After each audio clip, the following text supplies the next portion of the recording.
এই যখন এসআইআর হয়েছিল তখন 2 বছর সময় লেগেছে। আপনার কাছে কি জাদুকাঠি আছে আপনি 2 মাসে 10 কোটি লোককে বাড়ি বাড়ি গিয়ে ভেরিফাই করে দেখবেন? বিজেপি বলছে তৃণমূল ভীত সন্ত্রস্ত, এসআইআর হলে তৃণমূলের ভোট ব্যাংক ধসে যাবে, তৃণমূল হেরে যাবে। আজকে তারিখটা লিখে রাখুন, আমি তারিখ দিয়ে আপনাদের সামনে বলে, এখানে প্রায় 50টার বেশি ক্যামেরা রয়েছে। বিজেপির ক্ষমতা থাকলে চ্যালেঞ্জ অ্যাকসেপ্ট করবে।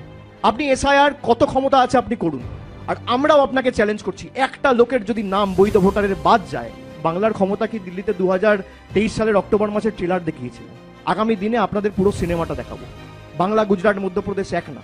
আর যারা বলছে যে তৃণমূল ভীত সন্ত্রস্ত, এখানে ক্যামেরার সামনে আমি অন রেকর্ড বলছি, বিজেপির যদি বুকের পাঁটা থাকে তাহলে চ্যালেঞ্জ অ্যাকসেপ্ট করবে। আমি তো অনেক চ্যালেঞ্জই দিই, আর আজকে তাদেরকে আবার বলছি যে আপনাদের ক্ষমতা থাকলে আপনারা এসআইআর করার পরেও তৃণমূল কংগ্রেসের যা ভোটের আসন ছিল 2021 সালে, একটা হলেও বাড়াবো, কমার জায়গায় নেই।